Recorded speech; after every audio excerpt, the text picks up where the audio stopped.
Ante todo, muy buenas y perdonar el retraso que ha sido culpa mía porque yo venía de grabar una cosita en la radio, empezamos las Navidades, entonces como hay gente que tiene que tomarse vacaciones, esas cosas que la gente hace por Navidades, que personalmente no lo entiendo, pero bueno, aquí lo hacen.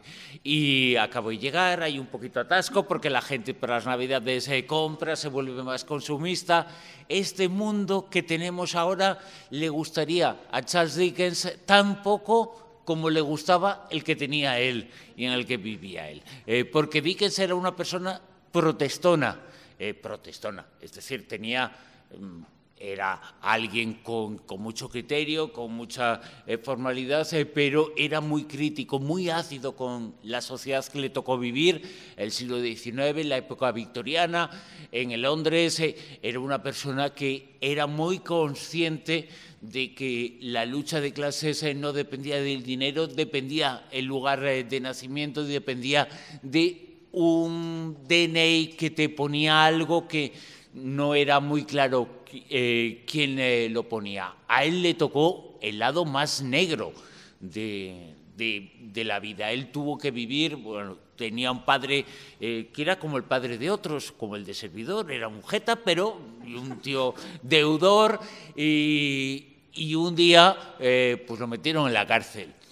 Y era una época en la cual se permitía a las familias ya que no tenéis casa, iros a la cárcel con el papá. Pues Dickens se fue, estuvo viviendo un tiempo en la cárcel, pero toda esa época suya en donde él veía el mundo con sus justicias y sus injusticias, él era muy luchador, lo plasmó a lo largo de toda su obra.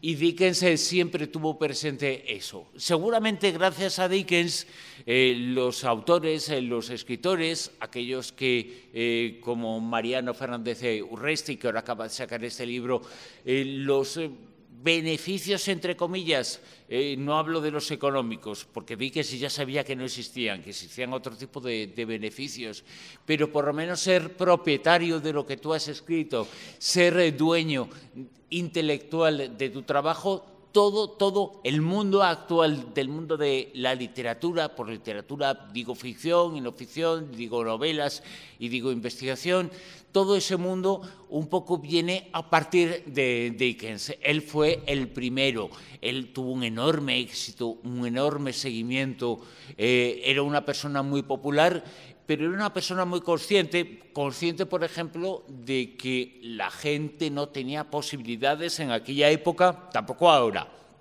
pero en aquella época de comprar permanentemente libros. Y él era una persona que sus libros, antes de aparecer como tal, antes de aparecer como libros, los daba a conocer por entregas, en fascículos, en capítulos sueltos en periódicos. Llegó un momento en que todo el mundo estaba esperando lo siguiente que escribiría, luego juntaba todo en forma de libro, pero el hacer capítulos, hacer entregas de los libros, se lo debemos en parte a Dickens, pero Dickens era muy consciente de ese mundo. Y precisamente de esa época, Dickens escribió, bueno, algunas novelas, algunos libros que son muy conocidos en estas fechas, como no acordarse de esa canción o cuento de Navidad.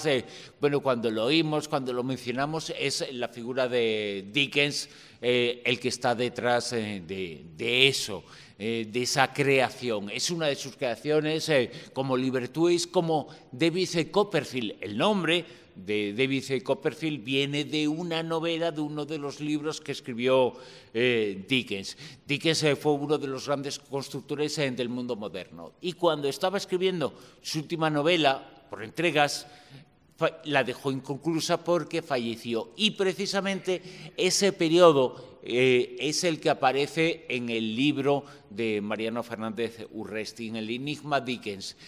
¿Cómo hubiera acabado él ese libro? ¿Cuáles eran sus gustos? Porque él era una persona extraordinariamente atenta a todo lo que tenía que ver con el mundo del misterio, con el mundo de lo espiritual, con el mundo de lo mágico, y en el libro Mariano nos expone una serie de gente que consulta a Dickens, una vez fallecido Dickens, a través de algunos medios, cómo acabaría esa novela, ese libro, ese enigma sobre el que estaba escribiendo cuando la muerte le azotó, le llegó de forma imprevista. La figura de Dickens, insisto, es una figura fundamental en la historia no solo de la literatura, sino de la cultura y del ser humano en general. Nos gustaría, yo creo que a todos, en cierto modo, no algunas de las cosas que pasó Dickens, que pasó algunas penurias, pasó algunas dificultades.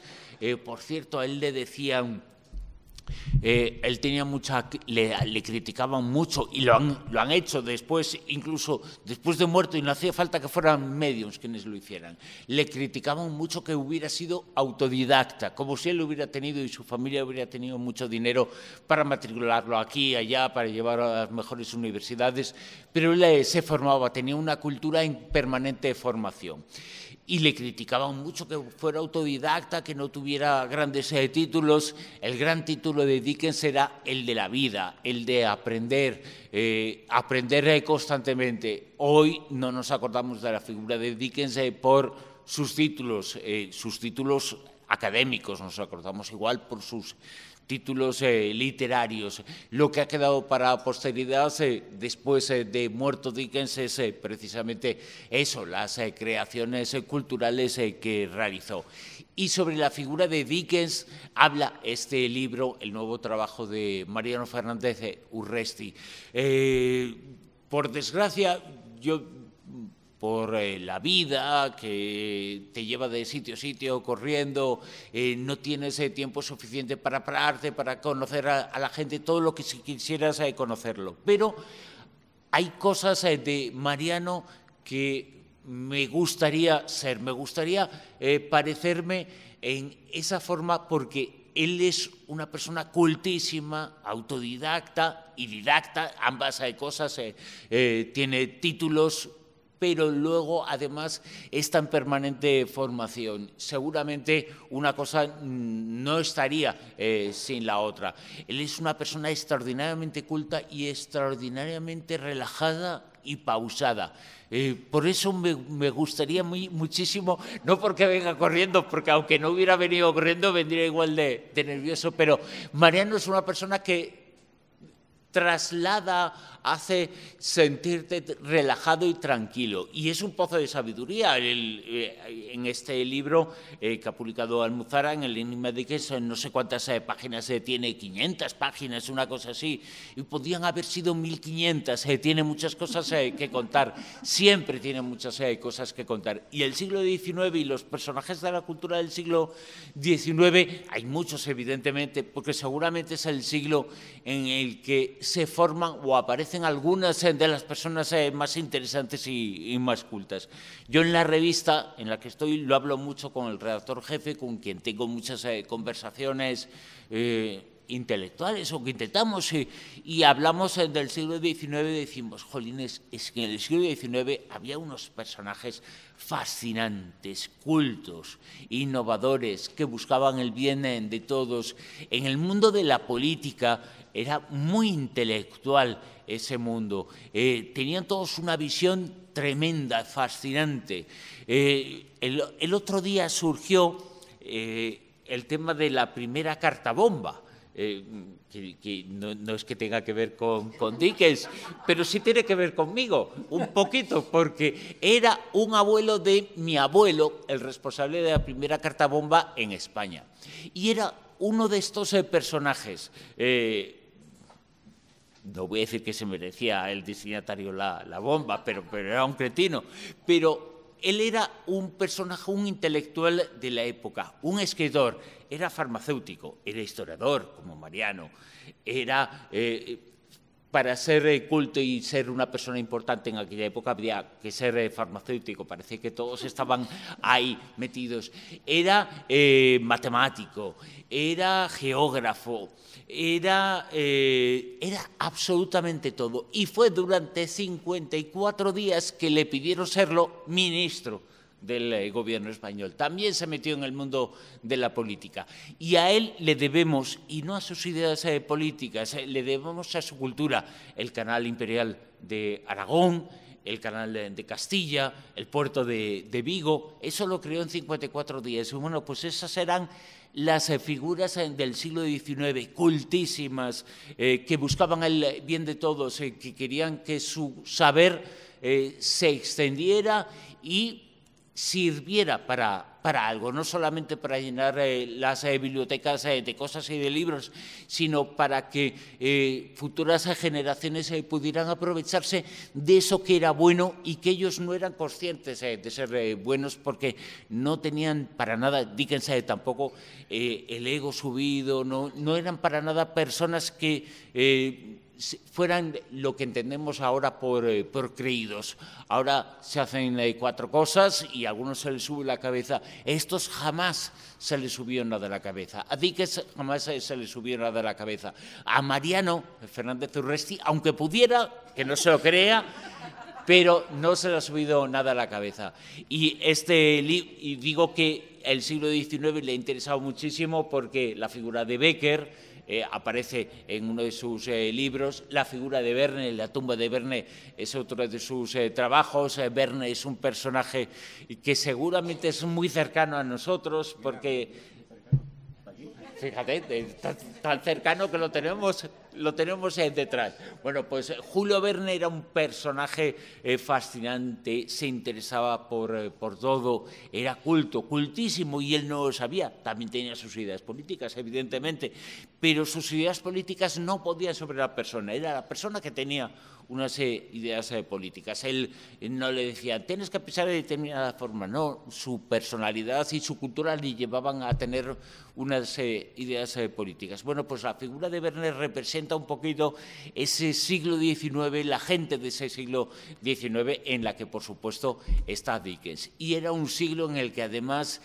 y precisamente en la época de Dickens, había una explosión del mundo del espiritismo que nada tenía que ver con el actual, con todos mis respetos para el actual, pero en el siglo XIX era una auténtica religión, era algo que todo el mundo que tenía una cultura, que tenía una formación, que tenía una intelectualidad, esa gente es la que estaba metida en el mundo del espiritismo. Y evidentemente Dickens estaba muy interesado por esa nueva corriente religiosa que existía. Luego, a lo largo del siglo XX se ha ido, bueno, según los países, pero se ha ido limitando y se ha ido un poco quedando como una cosa aparte en la sociedad. Entonces era muy importante. Y la figura de Dickens, insisto, fue muy importante en el siglo XIX, ha sido importante en el siglo XX y a nivel cultural será importante en el siglo XXI, será importante siempre porque formará parte de la cultura universal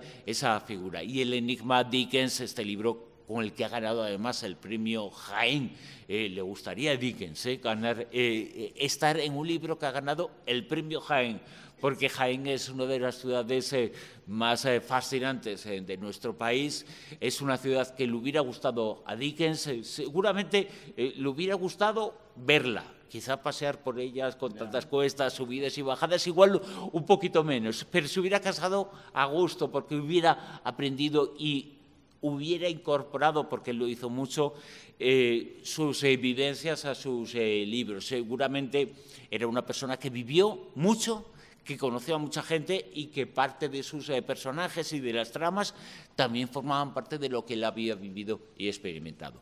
Así que yo creo que, además de recomendaros este trabajo, yo recomiendo acercaros mucho a Mariano Fernández Urresti, porque es una de las personas que dentro de estos temas ha colaborado conmigo en la revista de historia, en la que estoy yo ahora, ha colaborado en la revista en la que estaba antes, que era Enigmas, y en la que estaba antes de antes, que era Más Allá. Eso quiere decir que Mariano es una persona multidisciplinar y que le interesan muchísimas cosas. Y este libro es una demostración de ello. Le interesa a lo mejor, y ya este libro, que le interesa a Dickens, es el enigma Dickens, le interesa lo mejor de lo mejor. Así que os dejo con él, con Mariano Dickens, y que os cuente cosas sobre ese personaje que, insisto, es algo más que el creador de Canción de Navidad.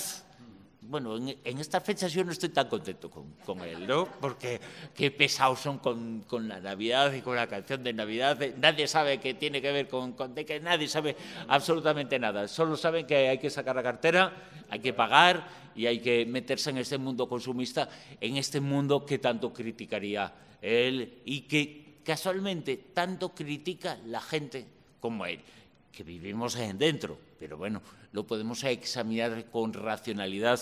Y él era, pese a sus aficiones, una persona extremadamente racional en todas sus exposiciones. Y Mariano también lo es. Así que os dejo con él. A ti, Mariano.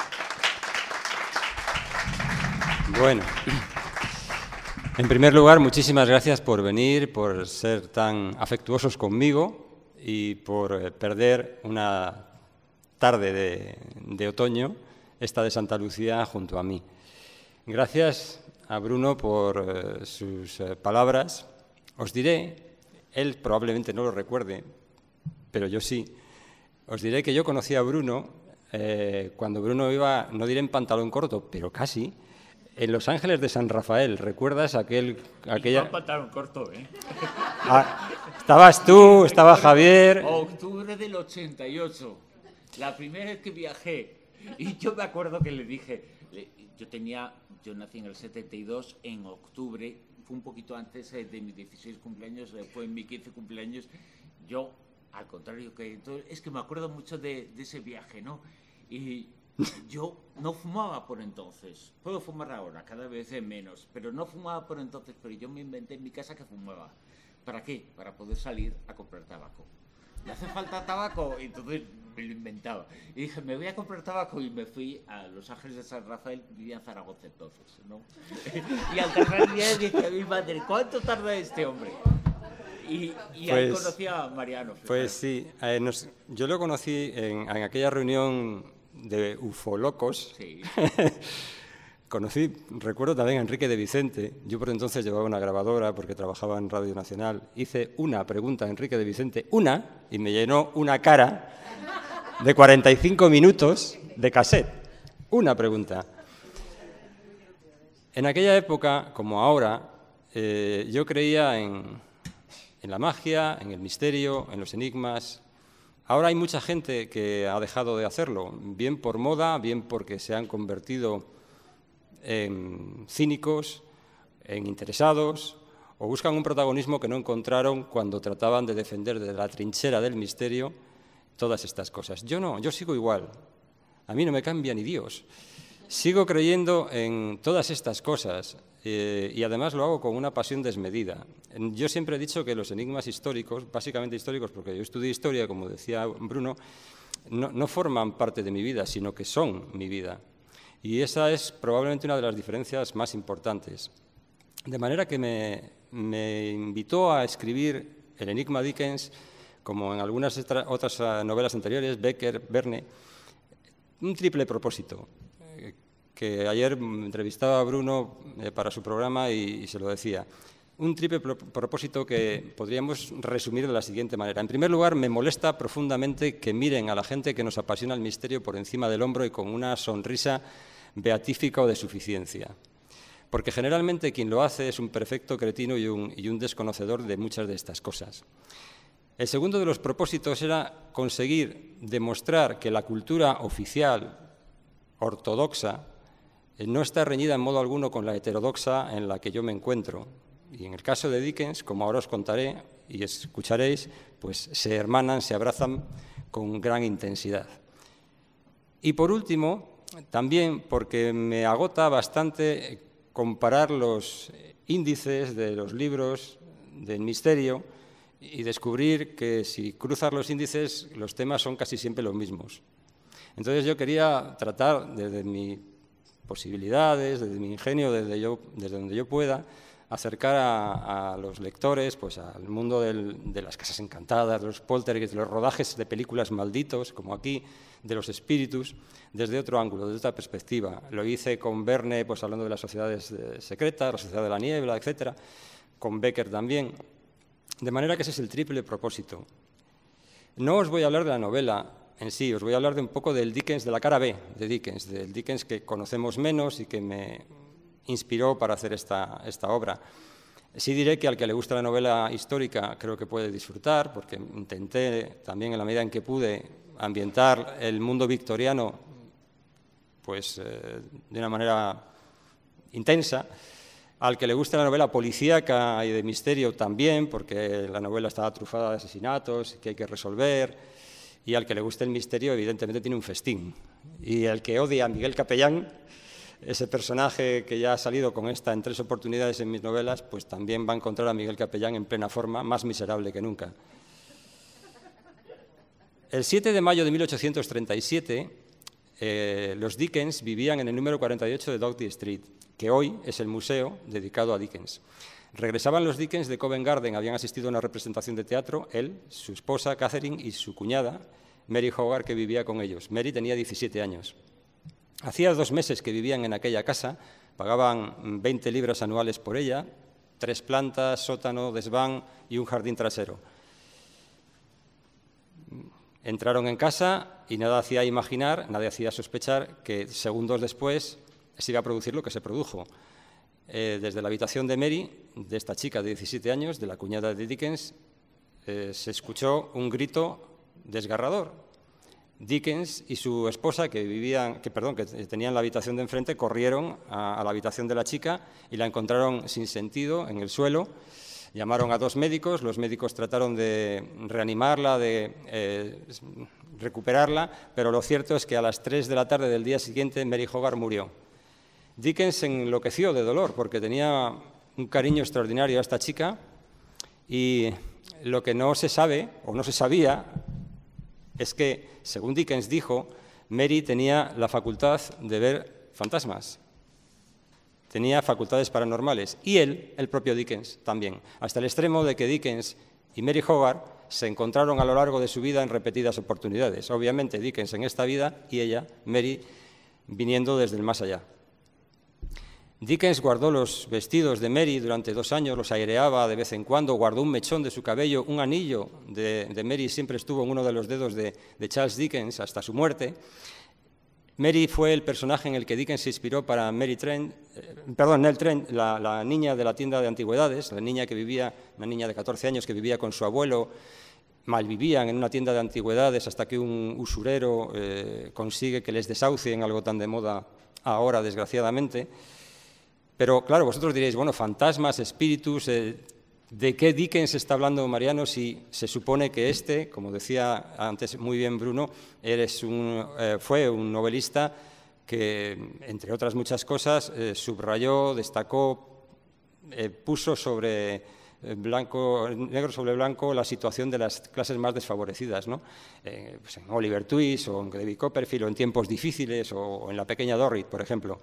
Pero es que se olvida, y esta es otra de las razones por las que he escrito estas últimas novelas, se olvida la parte que incomoda a la ortodoxia de la biografía de determinados personajes. Yo te decía ayer en una entrevista grabada que la ortodoxia no siempre es ortodoxia porque tenga la verdad, sino porque es más fuerte.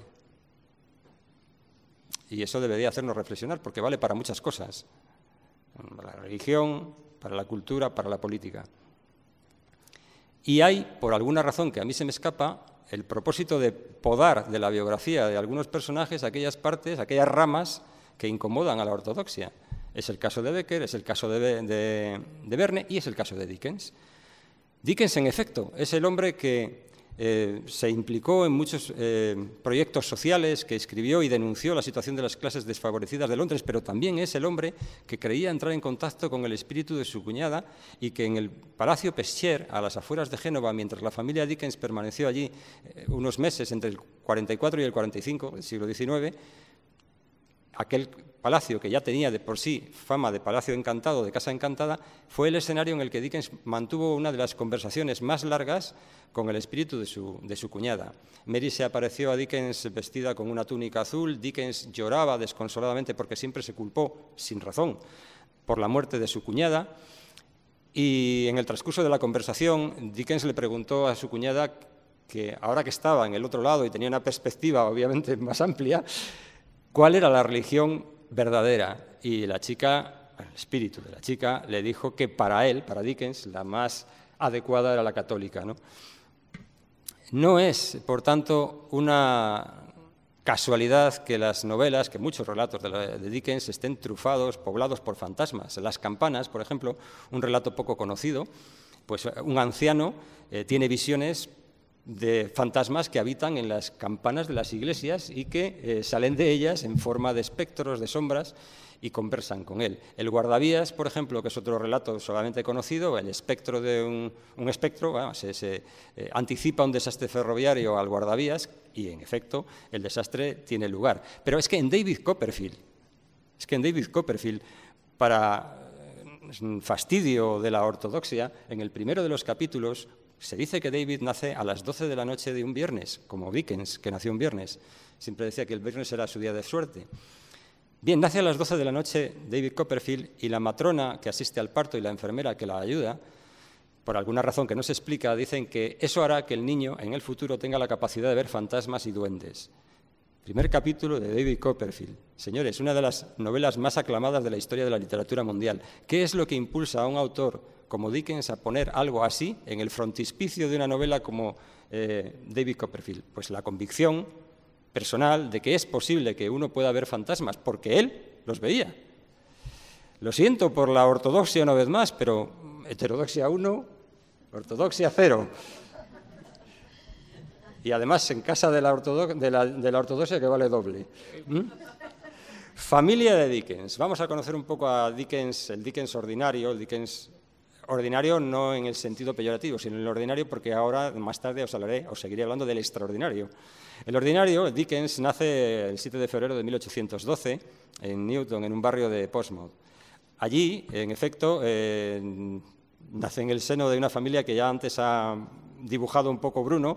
Su padre, John, bueno, a Dickens lo bautizan como Charles por su abuelo materno, John por su padre y Hoffman por un amigo de su padre. De manera que es Charles John Hoffman Dickens. El padre de Dickens era funcionario, trabajaba en la pagaduría de la Marina, pero tenía, como decía Bruno antes, pues el defecto de gastar más de lo que ganaba, y eso le condujo finalmente a la prisión de Marshalsea, en Londres. Dickens critica el sistema judicial inglés, que llevaba a una persona por impago a la cárcel. En La pequeña Dorrit, por ejemplo, hace una crítica feroz a ese sistema judicial. Y la madre de Dickens, Elizabeth, pues tampoco era precisamente un dechado de virtudes. Se cuenta que el mismo día del parto asistió a un baile, estuvo pasándoselo muy bien, y Dickens nunca tuvo muy buena relación con ella, y en algunas de las novelas la critica, vamos a decirlo suavemente. Pero la familia Dickens se trasladó a Londres. Yo de todo esto tengo fotografías, pero claro, no tenía medios en esta oportunidad para ponéroslas. Tenía fotografías de todos estos escenarios. Tengo fotografías que he ido poniendo en otras presentaciones, lo he podido, pero aquí no tenía la posibilidad y no he podido hacerlo. Vivieron en Londres por vez primera, digo por vez primera porque se cambiaron de casa, pero siempre en la zona de Camden Town, aproximadamente siempre vivió por ahí. Y bueno, pues aquella casa, primera casa de los Dickens, es la casa que después él retrata en muchas de sus novelas, es decir, casas desconchadas, repletas de humedades, donde las familias se arraciman porque son muchos los miembros. En aquel momento ya eran 3 los hijos que tenía el matrimonio, más una tía, la tía Fanny, y dos criadas. Durante un paréntesis laboral, no obstante, un paréntesis laboral en Londres, el padre de Dickens fue destinado a una población muy pequeña al lado de Rochester. Y Rochester se convirtió en la gran ciudad de Dickens, además del Gran Horno. El Gran Horno era como él llamaba Londres. El Gran Horno y Rochester son los referentes de la vida de Dickens y de su literatura. Y un día, paseando por las afueras de Rochester, el Dickens niño vio una casa que le llamó poderosamente la atención, como diría Lorenzo en tu programa, le llamó poderosamente la atención y le pareció que aquella casa era el símbolo máximo del éxito.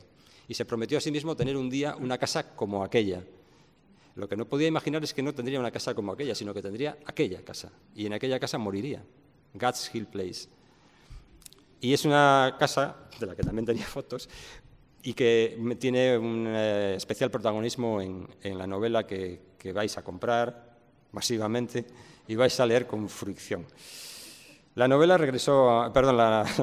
familia regresó a Londres poco después y se produjo el encarcelamiento del padre de Dickens y el episodio más vergonzoso para él de toda su vida, del que nunca habló ni siquiera a su familia, y solo lo hizo a su gran amigo y primer biógrafo John Foster. Entre febrero de 1824 y marzo del 25, Dickens, el pequeño Dickens, se convirtió en el cabeza de familia. Y había que ver a aquel niño recorriendo desde Camden Town hasta el Strand, hasta a la orilla del Támesis, con su pantaloncito corto, 5 kilómetros, para ser el cabeza de familia trabajando en una fábrica de betún, poniendo etiquetas en los tarros de betún como un mono de feria en el escaparate de cara a la calle. Aquello le avergonzó profundamente, 14 horas al día haciendo aquello. Dickens tenía 13 años y no había ido a la escuela. De manera que cuando lleguéis a casa, a los que tenéis hijos, podéis, con mi permiso, abofetearles sin piedad por haber tenido todas las oportunidades que tienen para estudiar y no aprovecharlas, para leer y no hacerlo. Dickens con 13 años no había ido a la escuela porque no había podido. Con 13 años le escolarizan por vez primera, pero solo está 2 años, porque a los 15 tiene otra vez que encargarse de su familia. Y a pesar de ello, trabaja como recadista en un despacho de abogados, aprende taquigrafía y de esa manera va a comenzar a colaborar en determinados medios como cronista parlamentario. Y así comenzará su carrera autodidacta que mencionaba Bruno y lo convertirá en el hombre al que conocemos, en el escritor de futuro al que conocemos. ¿Cómo era físicamente Charles Dickens? Pues Thomas Carlyle, el autor de Historia de la Revolución Francesa, que inspiró a Dickens para escribir Historia de 2 ciudades, decía que era un hombre pues, de ojos inteligentes, color azul, otros hablan de un color gris, pero sobre todo todos los biógrafos destacan su capacidad para, primero, imitar voces, algo que después va a tener mucho sentido en su vida, como luego os contaré. Segundo, su gran sentido del humor, especialmente para reírse de sí mismo. Y tercero destacan su llamativo, vamos a ser benignos en el calificativo, llamativo vestuario. Acostumbraba a llevar chalecos de colores, corbatas muy llamativas, en definitiva un faro en el Londres victoriano gris y oscuro. Dickens era un personaje en ese sentido. Yo completaré el retrato diciendo, primero, que tenía un miedo atroz a morir en un incendio. Eso, y perder el ingenio para seguir inventando más de 2.000 personajes, cuidado, más de 2.000 personajes, eso le aterrorizaba profundamente. Era un maniático del orden. Las cosas tenían que estar en la mesa siempre exactamente igual. ¿Y qué cosas eran? Tenía 2 sapos peleándose, un criador de perros que tenía unos cachorros, unas plumas, todo siempre colocado impolutamente y la cama siempre orientada norte-sur. Amaba la luz profundamente y además tenía siempre espejos, muchos espejos allí donde trabajaba. Escribía con pluma de ave, con tinta ferrogálica, tinta negra, luego cambió a tinta azul. Y ahora os hablaré del esfuerzo no intelectual, del esfuerzo físico, porque he dicho que escribía con pluma. Hubo un momento en que Dickens estaba escribiendo 3 novelas a la vez, además de dirigir un periódico. 3 novelas a la vez. ¿Y cómo se escribían las novelas entonces? Como os decía Bruno, se publicaban por entregas, por fascículos. Dickens tenía que entregar, por ejemplo, en Oliver Twist. En Oliver Twist, Dickens hablaba de papelitos. Los papelitos eran unos papeles de 18 centímetros de longitud en los que él llegaba a juntar aproximadamente unas 45 líneas por papel. Y tenía que entregar 95 papelitos al mes. La broma era en una docena aproximadamente al día. Pero claro, no se trata de juntar palabras, se trata de emocionar. Se trata de hacer que la gente, como luego os comentaré, llorara o riera. En definitiva, que viviera a través de sus novelas. Como os decía, pues hubo un momento en que escribía 3 novelas a la vez. Era un gran apasionado del teatro. De hecho, se iba a presentar a una prueba como actor profesional en Covent Garden. El director de escena de Covent Garden, Josh Bartley, le iba a hacer una prueba, pero Dickens sufría con frecuencia catarros y agarró un gripazo terrible justo ese día. Ese día probablemente el mundo perdió a un actor de teatro y, sin embargo, ganó a un escritor. Consideraba Dickens que los personajes no existen hasta que no tienen nombre, y los nombres de los personajes de Dickens con mucha frecuencia los encontraba en las tumbas de los cementerios que frecuentaba. Se ha acusado de sentimentalismo. Pues bueno, hay algunas novelas que tal vez no han resistido el paso del tiempo y hoy las lees y te pueden parecer excesivamente edulcoradas, pero hay que situarlas en aquel contexto. Dicen que en la tienda de antigüedades un lector llora cada 10 páginas. Estadísticamente comprobado, en aquella época lloraba todo el mundo. Hablamos de mujeres, de niños y de hombres. Todo el mundo lloraba desconsoladamente, ¿no? Cuando su amigo John Foster le susurra la posibilidad de que la pequeña Nell, uno de sus grandes personajes literarios, muriera en la novela, Dickens lo pasó mal, porque no solo tuvo fantasmas que lo persiguieron de personas que había conocido, sino también fantasmas de sus personajes que lo acosaron. Y la pequeña Nell se le aparecía importunándole y hostigándole y recordándole «me has matado», y él sufría profundamente. Frase literal: «Esa niña me ha perseguido toda la noche y me siento desolado y extenuado. Estoy matando a esa niña pobre poco a poco y me siento el más miserable». ¿Por qué? Pensad, no hay televisión, no hay radio. La gente mataba por tocar la orla de la levita de Charles Dickens. La gente aguardaba la siguiente entrega de la tienda de antigüedades o de cualquier otro relato, pero de una manera apasionada. Aquello era lo más. Y la muerte de la pequeña Nell fue el acontecimiento más lacrimógeno del Imperio victoriano. Dickens comenzó a trabajar de periodista y empezó a escribir algunos artículos costumbristas que firmó con un seudónimo, Voz. Luego le propusieron juntar todos aquellos artículos en un primer libro. No era una novela, era un conjunto de artículos, Los papeles de Voz. ¿Por qué Voz? Pues porque Dickens tuvo otro hermano más, unos cuantos eran, Augustus o Augusto. Y Dickens le llamaba cariñosamente Moses. Moses, como Dickens tenía muchas veces catarro, se convertía en Moses, y al final Voz. Y ese fue el motivo por el cual comenzó a escribir con ese seudónimo, ¿no? Tuvo cierto éxito el libro y entonces conoció a los editores que cambiarían su vida, Chapman y Hall, William Hall y Chapman, ¿no? Con los que trabajó pues, durante mucho tiempo y con los que escribió, le ofrecieron la posibilidad de escribir su primera novela, Los papeles póstumos del Club Pickwick. Bien, también se casó. Voy a hablar un poco de esta parte que siempre llama la atención, especialmente esto os va a llamar mucho la atención, porque Dickens siempre retrató en sus novelas, o con mucha frecuencia, familias perfectas, justo la que él no tuvo. Pero la suya no fue una familia perfecta, antes al contrario, se comportó, podríamos decir que como un perfecto miserable en un momento dado de su vida. Dickens conoció en 1834 a un periodista, George Hogarth, que tenía 3 hijas. Catherine, que tenía 19 años entonces, Mary, la famosa Mary, el espíritu de Mary, tenía 17, y Georgina. Georgina tenía 7 años. Dickens se casó con la mayor, con Catherine. Se casaron en el barrio de Chelsea en 1836. 20 embarazos y 10 hijos después, 22 años después se separan. Fijaros, 22 años, 20 embarazos, 10 hijos, porque otros muchos murieron en el camino. Se separan. ¿Por qué se separan? Se separan, bueno, os diré que imaginaos que las que estáis casadas, llegáis un día a casa y os encontráis con que vuestro marido, en el dormitorio conyugal, ha levantado un tabique. Tal cual. Tal cual. Dickens dormía en un lado, o pensaba dormir en un lado, aquello acabó, claro, empezó el el run run.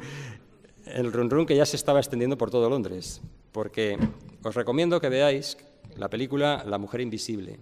Si hubiera tenido las imágenes que no he podido proyectaros, veríais algunos fotogramas de Ralph Fiennes haciendo de Charles Dickens. La mujer invisible es justo la historia de amor que no se suele contar, que en la novela tiene cierta importancia, no trascendente, pero sí importancia, y que comenzó cuando Dickens... imaginaos, las mujeres casadas, que un día llega un recadista con una pulsera de una joyería, la joyería en la que normalmente los Dickens trabajaban, para entregársela a su mujer, porque Dickens había pedido que se arreglara esa pulsera, pero venía otro nombre grabado, no el de Catherine. El recadista había ido, pues, por costumbre al domicilio de los Dickens, pero el nombre que venía allí era otro y no era el de su mujer.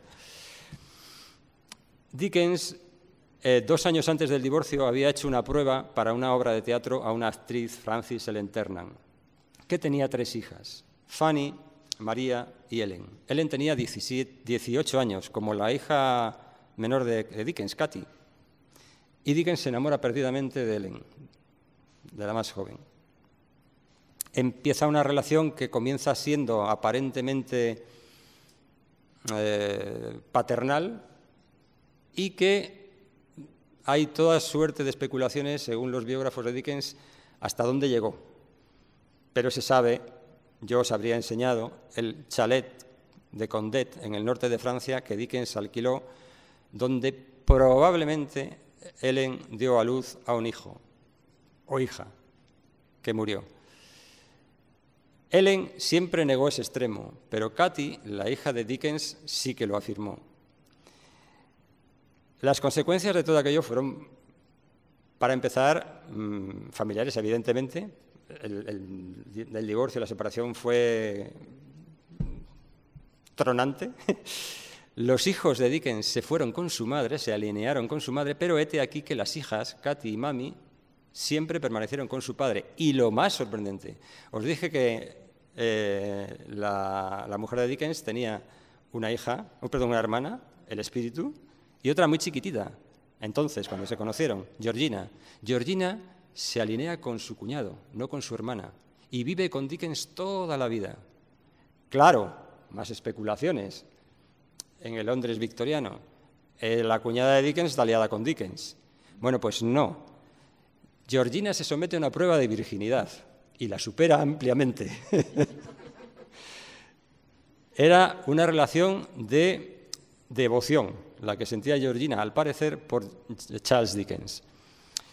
El 9 de junio de 1865, y así casi comienza la novela, Dickens venía con su amante y con la madre de su amante de Francia. Habían cogido el que llamaban el tren de la marea, y en Stapleford se produce un accidente ferroviario que en cierto modo marcó a Dickens. Bueno, en cierto modo no, le marcó bastante. Hubo muertos, varios vagones se precipitaron por un barranco y el vagón de Dickens quedó como un funambulista en el aire.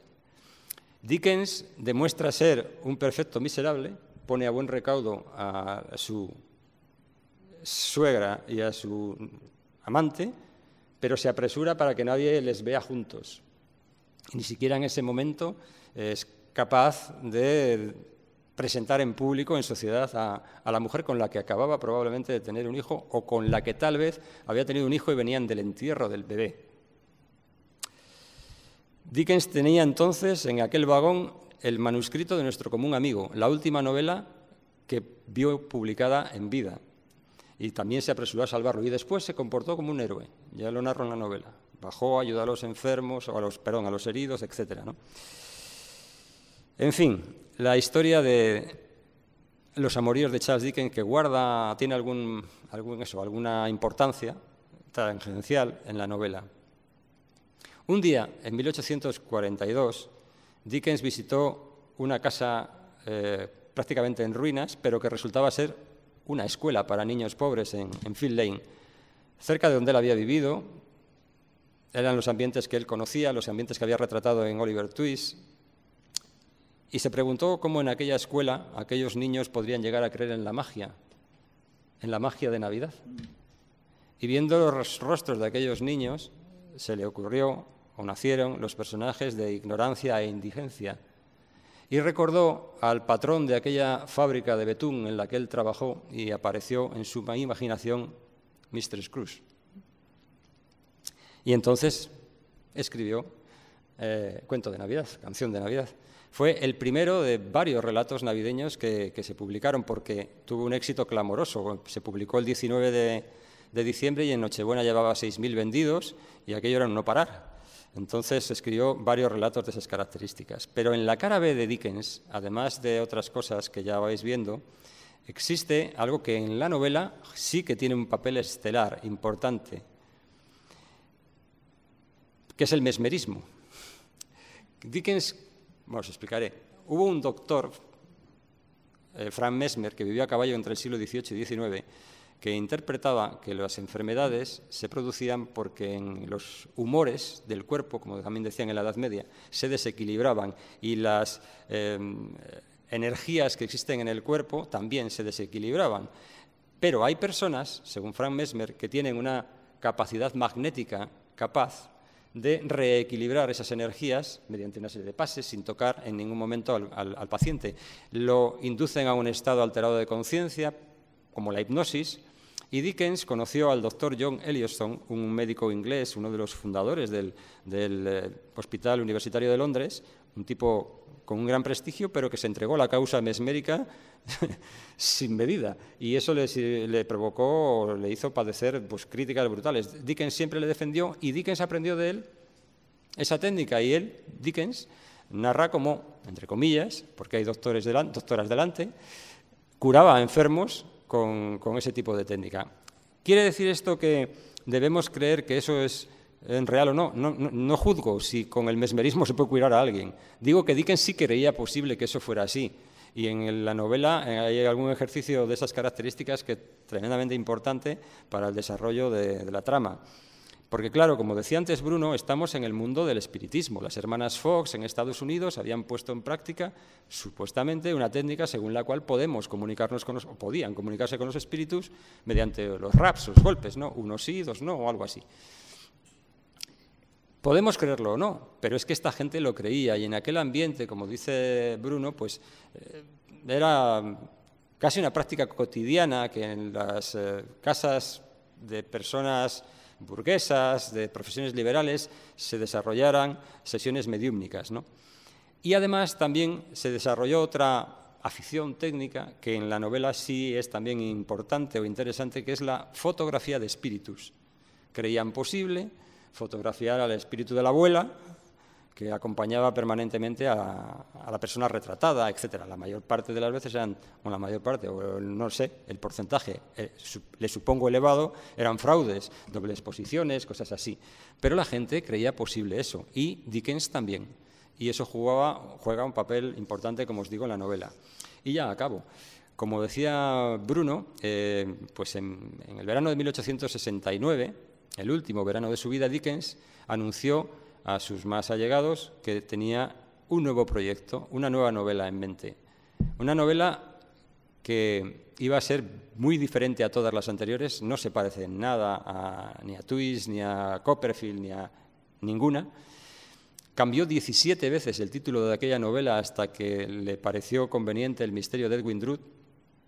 Y ahí, como hay ufólogos y hay vernólogos de Verne, hay druólogos, o no sé cómo habría que decirlo, hay una literatura druidiana y hay películas, musical, hay lo que queráis. Porque Dickens entonces ya no se encontraba con fuerzas para escribir 24 entregas, que era como más o menos se solían publicar sus novelas, sino que firmó un contrato por 12. Y algo debió presumir, porque incluyó una cláusula en aquel contrato a propósito de lo que sucedería con el anticipo que había recibido, o que recibiría su familia, si él moría. Y murió. En la 6ª entrega muere.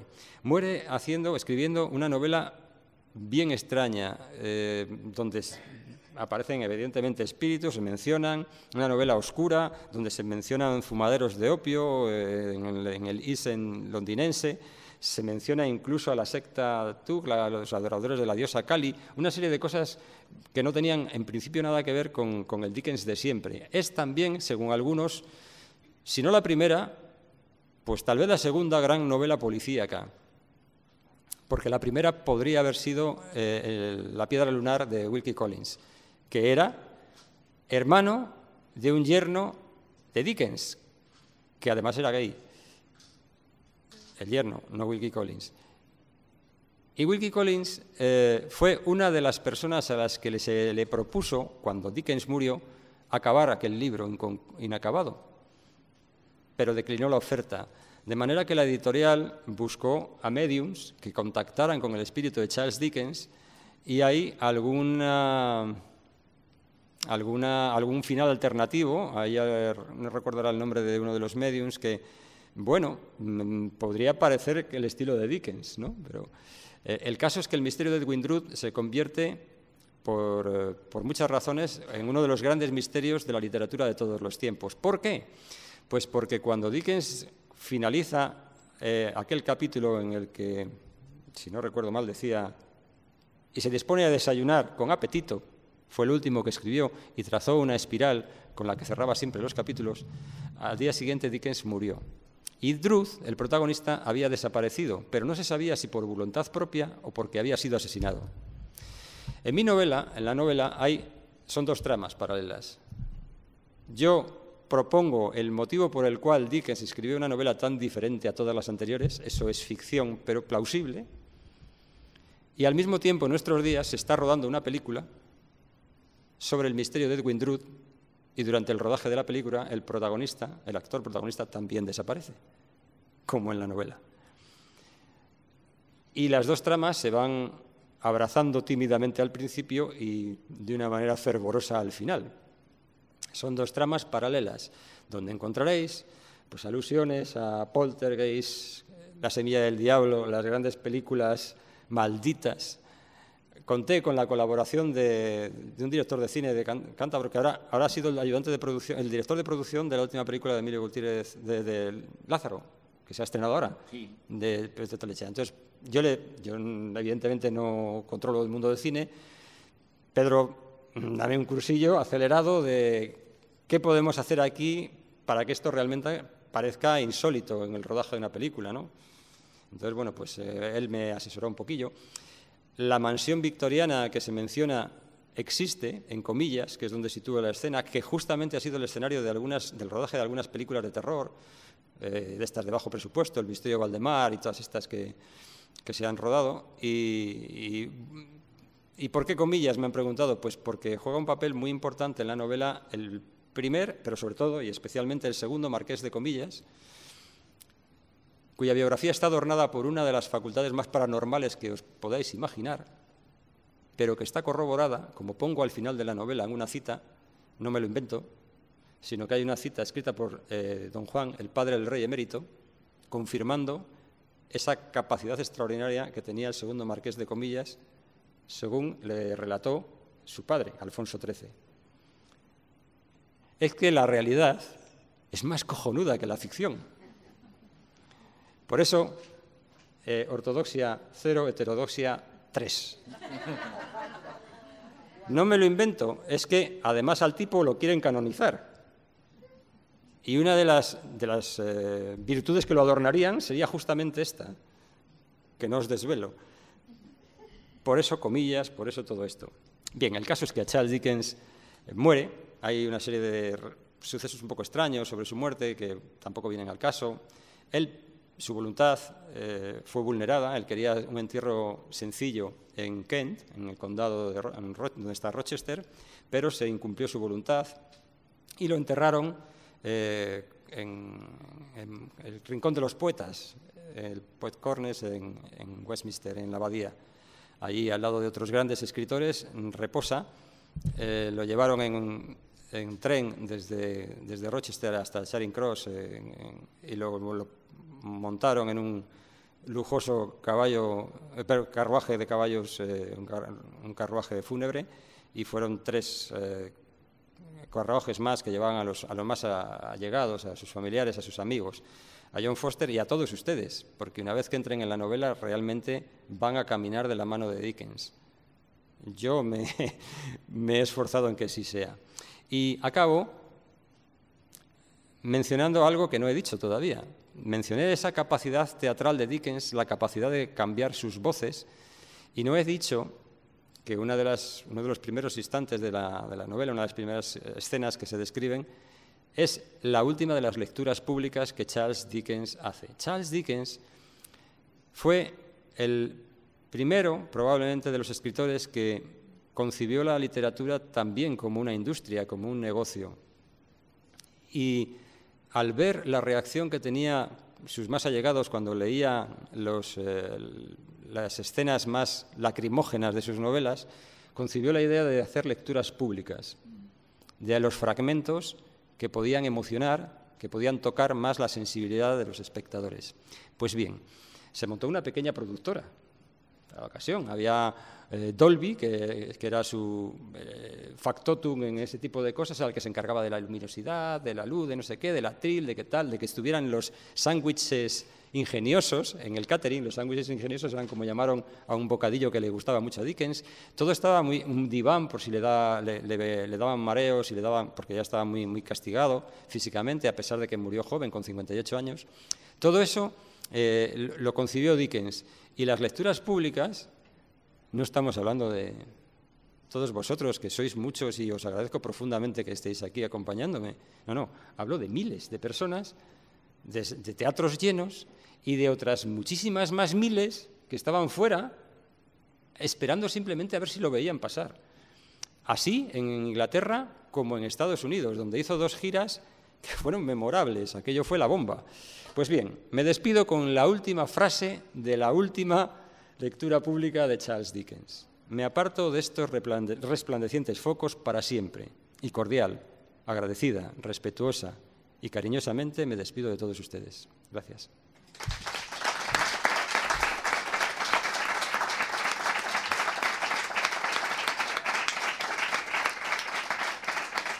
Pues nada, si queréis hacer alguna pregunta. Evidentemente, todas las preguntas que hagáis, aquí está Mariano. Y si queréis preguntar de ovnis, también. De lo que sea. Y quién marcó el cuarto de la heterodoxia también. También. Y el quinto también. O sea que le dejamos marcar uno en la prórroga en la ortodoxia, pues el de la consolación. Uno nos le metimos en propia puerta, pero fue Enrique de Vicente que disparó al revés. Es verdad, cuando ha dicho lo de Enrique de Vicente se llevó una... Fíjate cómo pasa el tiempo. Dice Mariano, la grabadora que las cassettes de 45, tío. Parecen de otra época y otra era y que eran ayer, pero es que entonces... No, es verdad. Entonces se hacían así, ¿no? Sí. Y se hacían de 30 minutos por cara o 45. O 45. Y si la grabadora era muy buena, tenía lo de la doble velocidad. La mía no. Hacía que 45 minutos se pudieran convertir en 90. Eso es en Madrid, en Cantabria no había. Yo ni las conocía esas. Y entonces cuando se quería grabar un programa de radio, y Mariano ha sido siempre hombre de radio, entonces no se podía hacer como ahora, que hay podcasts, que hay fórmulas, ¿no? Entonces había que despertarse. Había que estar pendiente, por lo menos para grabar, para darle al play. Y había que estar pendiente para cambiar la cara. Creo recordar que en aquella reunión de ufolocos en Los Ángeles de San Rafael, me parece que hizo, no sé si Miguel, creo que hizo el programa desde allí, creo recordar, no estoy seguro, me parece que sí, Miguel Blanco. Puede ser, yo creo que sí. No me acuerdo, pero puede ser. Allí conocí al insigne Vicente Juan Ballester Olmos. Sí, claro. Que decía que nada existía. Yo le pregunté... Pertenece al equipo que ha perdido. Al equipo que ha perdido. A la heterodoxia. No existía, todo aquello era un cuento. Juanjo Benítez era un vividor, que todo esto, nada. Y yo le pregunté a este hombre y se quedó como las vacas miran al tren. Le pregunté, bueno, pero si esto no es... Sí, si esto no existe, si el fenómeno ovni no existe, si todo esto, en fin, es una serie de cosas que inventa la gente... ¿por qué usted ha escrito un libro que se titula OVNIs, el fenómeno aterrizaje? ¿No le parece a usted que es de una hipocresía notable escribir algo así, titulado así, cuando no cree en ello? Fenómeno aterrizaje implica, para empezar, la existencia de algo sólido y la existencia de algo con capacidad de aterrizaje. Por tanto, no es de la Tierra. Sí. El título le delata, oiga. Y bueno, pues sí.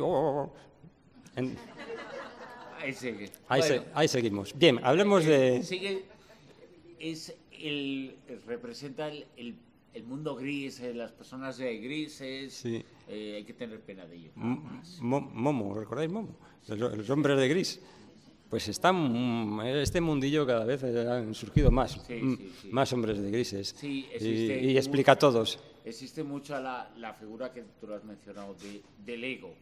El ego no es alguien que se lo tenga muy creído, no, me refiero, pues eso que decías, hay gente que como no consiguió cierto respaldo, no cierta fama, no cierto éxito, no cierto dinero, es eso que los psicólogos llaman ego, la parte interior, como gente a favor de estos temas, como ortodoxo, pasas como heterodoxo, pasas a la ortodoxia con armas y bagajes. Claro, y fíjate que esto, una de las cosas... Pero no sé si lo oí. Bueno, sí, he recordado...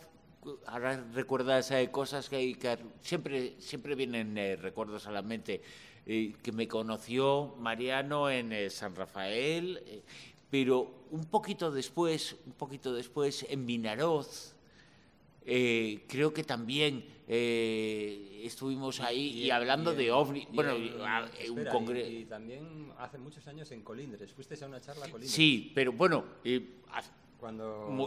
pero ya mucho después, hablamos del 96, 97, o sea que no. Ya era una persona muy conocida y muy reconocida en el mundo. Sí, bueno, no sé qué época, pero yo creo que era el siglo pasado, queda muy mal decirlo, pero yo creo, o principios de este siglo. Es que, claro, Bruno, Javier y Josep formabais aquella la llamada tercera generación de ufólogos. Sí.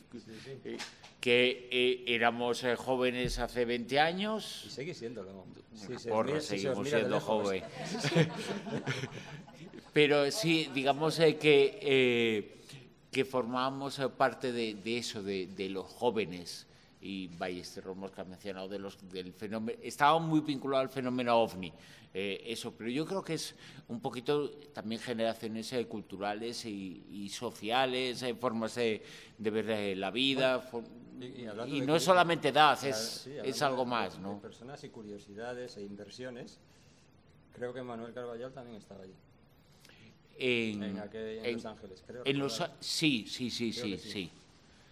Sí, yo creo que estábamos todos en Los Ángeles. Bueno, todos. Fuego. Josep estaba, Guijarro estaba, Sierra estaba, Manuel estaba. Sí. Estábamos mucha gente. Año 88, desde entonces. Estamos ahora como esa conversación de un restaurante que oyes atrás una conversación muy interesante y estás tirando así. Sí. Estamos igual con nosotros. Claro. Estamos recordando viejos tiempos, ¿no? Se diría que somos los abuelos de Sí, Boyeta. exacto. Que en este momento te das cuenta que efectivamente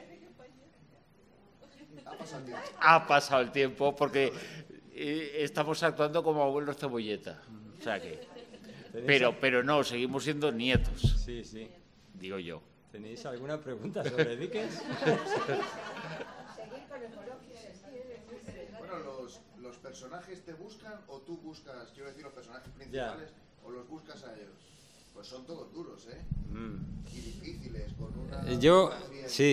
Yo he tratado con Sherlock, con las violetas del círculo Sherlock, con Verne, con Becker y con este hombre, me faltaría algún otro, he tratado de saldar una cuenta, o una deuda mejor, la que yo les debo a ellos, porque yo me crecí leyendo cómics que casi entonces, ya que hablamos de in illo tempore, se llamaban tebeos, y leyendo adaptaciones de las novelas de Verne o de Dickens, no las novelas, el novelón gordo, sino adaptaciones para lectores juveniles o infantiles, con ilustraciones. Entonces, mis recuerdos de la niñez son el Capitán Trueno y Mortadelo y Filemón, pero también pues, Phileas Fogg o Oliver Twist o David Copperfield, ¿no? Y veías lo mal que lo pasaban David Copperfield y Oliver Twist y aquel mundo victoriano que tanto me sedujo desde niño y que aún hoy me sigue apasionando. Cuando yo era pequeño vi una adaptación del Sabueso de los Baskerville en blanco y negro en televisión y claro, pasé muchísimo miedo, pero al mismo tiempo una fascinación tremenda. Y Sherlock se metió en mi vida y no salió. Siempre me apasionaba. Luego ya más tarde, ya una película mucho más reciente, El asesinato por decreto, por vez primera veía en la pantalla a Sherlock y a Jack el Destripador. Y no te diré que entonces pensé en hacer una novela sobre ellos, obviamente no. Pero eso quedaba ahí. De manera que, ¿por qué estos personajes? Pues porque les debo muchas cosas. Me faltan algunos que probablemente nunca haré. Edgar Allan Poe, naturalmente. Pero aquí hay un guiño. Hay un personaje, el personaje de Deva, que es uno de los personajes a los que yo más he amado, de todos los que he escrito, que tiene una tienda de complementos que se llama Poesía. Y bueno, pues Poe sería uno de ellos. Faltaría Robert Louis Stevenson, por ejemplo, porque ¿quién de niño no leyó o vio una adaptación de La Isla del Tesoro? Pero creo que hasta aquí he llegado. No creo que si hay una siguiente novela guarde relación con estos temas. Tendrán relación con los enigmas históricos, si es que consigo hacerla, pero no serán... Yo creo que he saldado ya un poco la deuda con todos ellos. No, la deuda. A ver, nunca la saldaré, pero bueno, hasta donde yo podría ofrecerles mi tributo es este. A mí me gustaría preguntarte, ¿cuál es tu novela preferida? ¿De las que he escrito? La de Dickens y ¿cuál tu personaje? Ah, de las de Dickens. El grillo del hogar, Ah. Historia de Navidad, Grandes Esperanzas. Sí. ¿Cuál es la que más te gusta? Yo, bueno, a la que más me gusta es David Copperfield, porque lo que acabo de decir, porque fue la primera de niño que yo leí de él, en una adaptación aquellas de clásicos juveniles, no sé qué historias que había. Entonces, yo creo que era en Bruguera, no estoy seguro, igual estoy diciendo una burrada, o no sé cuál era la editorial. Entonces, David Copperfield. ¿Cuál es el personaje de él que más me seduce? Bueno, a mí me hubiera gustado ser el guardavías del guardavías, por tener una conversación con un espectro. Porque yo soy así de extraño. Pero me sentiría identificado porque yo nací en una familia humilde y me crié en un barrio obrero, pues con cualquiera de esos personajes o personajillos que vivieron en un ambiente no como el mío, obviamente, pero yo crecí en un barrio donde muchos de los amigos que fueron, bueno, amigos, compañeros míos de clase murieron por la droga. Los puedo contar a puñados. Entonces, para mí, Twist o Copperfield guardan relación conmigo. Yo procedo de una familia muy humilde y de un barrio muy humilde. Yo estudié gracias... Y esto está bien decirlo, porque que uno le consiga sangrar a un banquero no es frecuente, antes al contrario es infrecuente. Yo estudié porque estudié con una beca de Botín, la Fundación Botín, que se la daba a los estudiantes que tenían que sacar las notas más altas de toda la facultad. Entonces para mí era un festín ver que aquella fundación me pagaba trimestralmente una pasta. Pues algo bueno hizo. Sí. Sí, entonces, no, hizo muchas, a ver, hizo muchas cosas buenas, imagino, pero que eres novelista, imaginas mucho, pero Entonces, Twist, Copperfield, los niños que yo conocí, no exactamente, obviamente, no tiene nada que ver, pero ya te digo, te podría contar, te podría decir muchos nombres de chavaletes, amigos míos, que están enterrados por la droga. Hubo una generación de pérdida. Cuando se dice no es una frase hecha, no es un mito, es una realidad. Fíjate, yo vivo ahora aquí en Madrid, ha cambiado mucho, pero en el barrio muy cerca de donde murió, el barrio que sufrió más muertes por la droga en toda España, ¿no? Y murieron pero millones de personas en todo el país, ¿no? Entonces, bueno, y además hay gente que ahora tendría 45, 50, 55 años, más o menos, ¿no? Porque fue en los años 80, tenían 20 y pocos años y fue una auténtica sangría, ¿no? Y es bueno recordar que toda esa gente, pues, ojalá estuviera y aportaba muchas cosas, ¿no? Sí. Pero bueno. Sí, en mis novelas, si os fijáis, siempre se juega con el tiempo. El tiempo es mi gran obsesión. El tiempo porque quieres detenerlo o ser inmortal, como con Julio Verne, o hay dos tiempos. Las cosas siempre suceden en dos tiempos porque el tiempo me gusta vulnerarlo, pensar que no existe, pero resulta que sí existe. Y luego hay otra característica, siempre hay algún personaje del lumpen, siempre hay algún ratero, personaje que ha tenido una vida difícil, prostitutas, que no desearon serlo, pero resultó que lo fueron porque la vida les arrastró a eso.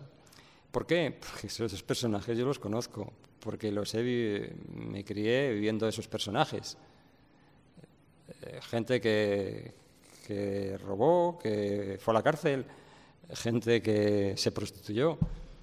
Entonces, esas cosas siempre están ahí. Y luego, naturalmente, el misterio, el enigma, ¿no? Porque, como os he dicho antes, soy como Asterix y Obelix, los irreductibles galos, yo soy uno de esos irreductibles del misterio. Es decir, a mí no me van a detener en mis pensamientos ni en mis convicciones, ningún explica todo, ¿no? Entonces, esas son las cosas que aparecen ahí. Fíjate, es un mundo que ha abierto a la gente que está en el mundo, en este mundillo, algunos se han quedado en eso, y qué fantástico, pero otros han buscado, han llegado autores, como es el caso de Dickens, pues se llega un poquito más lejos y se abre el mundo y se abren los horizontes. Claro. Yo creo que es una de las cosas que llevan, que está en este mundillo, ¿no? María, yo te quería preguntar una cosilla. Mira, yo por mí mismo, por mis propias experiencias, yo sí, por algunas experiencias que he tenido, yo me he sentido atrapado por el misterio desde muy niño. ¿Qué es lo que te ha sucedido a ti para que estés toda tu vida jugando con personajes de misterio? Algo gordo te ha tenido que pasar. No, hay tantas cosas que si te las contara todas, dejarías de leerme porque perdería el respeto que probablemente aún me tengas. Tengo plena convicción en lo extraordinario porque lo he vivido, pero al mismo tiempo creo que lo extraordinario es extraordinario porque no es ordinario, es decir, no pasa todo el rato. Por ejemplo, en el mundo de los contactados, sucedía a veces que el contactado tenía un séquito al que tenía que alimentar. Entonces tenían que ocurrir cosas porque sí, y se forzaba la máquina y al final aquello se veía que era una ficción, un cuento chino. Y así suceden muchas cosas. Pero eso quiere decir que no hablaré del mundo de los contactistas, no haya sucesos anormales o extraordinarios. No, a mí me han sucedido muchas cosas, desde muy niño. Muchas. Bueno, yo empecé, como ya parece evidente, con el mundo del tema de los ovnis me interesó siempre, pero sobre todo después por los enigmas históricos me han interesado mucho. He escrito de muchos personajes que tienen una gran rebótica, una gran trastienda desconocida. Colón, por ejemplo, que tiene, Felipe II, en fin, hay una cara B de muchos personajes. Pero el mundo del misterio yo comencé acercándome a él pues por el tema de los ovnis, más tarde por la posibilidad de que hubiera habido visitas extraterrestres a lo largo de la historia, porque eso ya enlazaba con mi pasión por la historia, y porque he tenido ovnis a una distancia aproximada de 3-4 metros. Pero no os hablo de una luz, no os hablo de cosas enormes al lado mío. De manera que no hay ningún explicatodo que me pueda hacer dudar de la existencia de lo extraordinario. Otra cosa es la explicación final o el origen de lo extraordinario. Pero lo extraordinario existe, porque yo he visto muchas cosas a lo largo de mi vida. Y por eso tengo esta convicción, certeza y pasión. Respeto al que dude de todas estas cosas, me parece perfecto, y además incluso es posible que tenga razón, porque puede haber muchísimas verdades. Solo que yo tengo una convicción interna reforzada, no por creencias, sino por experiencias, de que mi verdad al menos es honesta. Y si digo que las cosas existen, que he vivido determinadas cosas y que esas cosas existen, es porque por eso, por honestidad, no porque tenga un interés o por postureo o egocentrismo. ¿Y para cuándo un libro donde explique? Pues nunca he escrito un libro sobre esos temas, a excepción de algunas líneas en Apocalipsis, en el libro que publiqué con Luciérnaga. Ahí, como hablando de las distintas profecías, se mencionaba tangencialmente a los contactados y alguna cosa de estas, y el caso de Fátima y no sé qué, ahí me permitía a mí mismo el lujo de escribir un puñado de líneas sobre un tema que me gustaba de niño y del que jamás he escrito. Y además dediqué ese libro a Ventura Muñoz, hoy fallecido, una de las personas, uno de los contactados históricos de España y uno de los asistentes a aquellas tertulias de la Ballena Alegre en el Café León, con Sesma y con toda aquella gente, del origen de la ufología en España. Y se lo dediqué a él porque Ventura, que vivía aquí en Madrid pero era cántabro, le conocí mucho y viví con él experiencias notables. No, sobresalientes. No, matrícula de honor.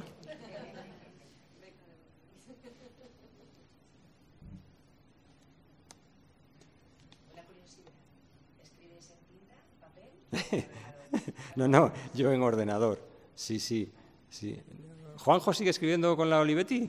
No. Ya no, ¿no? Ya no tiene a nadie que se las arregle. Y entonces, por obligación, o sea, y porque ya no encuentra tinta, y ya no hay Dios que le arregle la máquina, ha tenido que escribir en ordenador. Se refiere a Juanjo Benítez, que ahora mismo, bueno, no lo sé, pero está en Cantabria, ¿no? Sí. O sea que... Sí. Es un martirio. Sí. Porque además no se fía. Y luego me llama y dice, esto me lo ha jugado.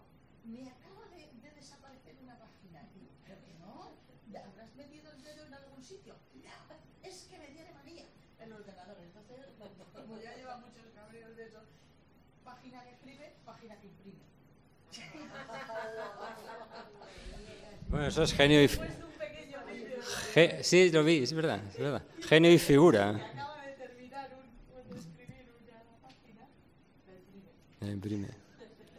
Pertenecemos a una generación en donde ya escribimos siempre, o casi siempre, salvo alguna cosa, pero siempre en el ordenador, ¿verdad? Sí. Porque ya nos hemos educado con eso. Hemos vivido la transición, pero estamos después de la transición. Y eso que se mantienen algunas cositas que vas escribiendo, claro, pero cada vez lo haces menos y peor. Luego si te das cuenta que el autor, la persona, crea independientemente de lo que te dice, ¿no? Nosotros en el ordenador... Todos los que lo que usamos sabemos que se sufre, ¿no? La vista, las cervicales, claro. Pero insisto otra vez, pensad en escribir con una pluma en los tochos que escribía este hombre, Dickens.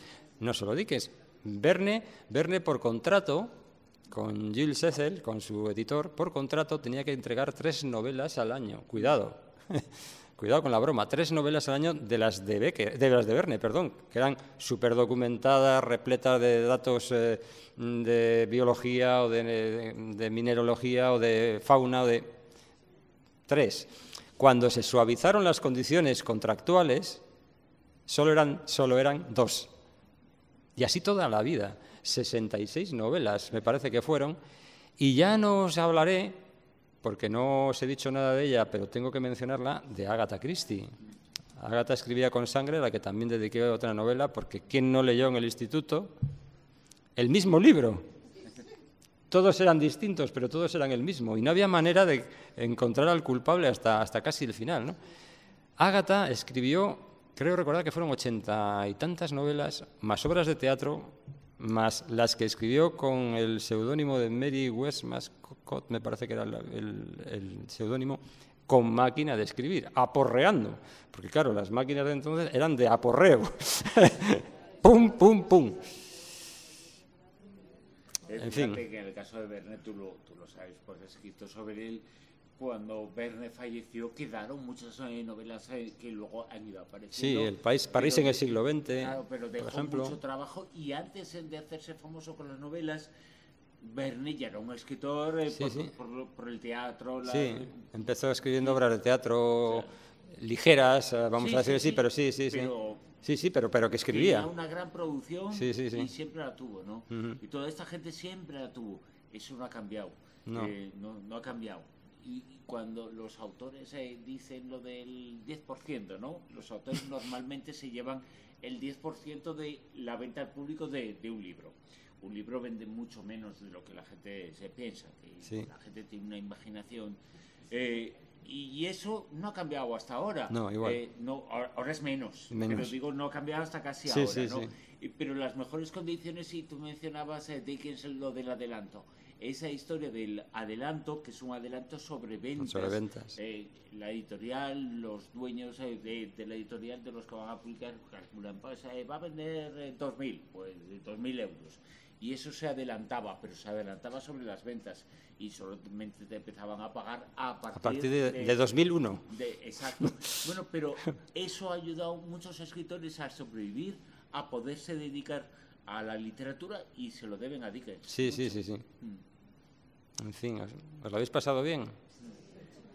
Yo os tengo que decir que, mira, no traje las imágenes, etcétera, ¿no? Pero ha sido una de las presentaciones más bonitas, más cálidas que recuerdo, porque además me ha permitido, al estar Bruno aquí, recordar todos esos momentos cebolleta. Me han hecho sentir muy, muy feliz, porque he podido hablar además de Dickens, de todos esos otros momentos, ¿no? de todos ese pasado ufológico, que todos tenemos un pasado. Y todo nuestro pasado también forma parte de lo que somos. Tú cuando escribes sobre Dickens, evidentemente ese pasado como investigador, como ufólogo, eso está ahí. No se habla de eso, pero eso ha quedado ahí, ha ido dejando la huella en lo que uno es, ¿no? Sí. Pues un día, cuando ya sea muy famoso, cuando sea Pérez Reverte o alguien así que pone la M con la A ma y se lo publican, independientemente de lo que diga, no digo Pérez Reverte, quiero decir que tenga suficiente... Sí, lo Pérez Reverte no puede ser porque la M con la A no sabe qué es. Eso lo digo yo.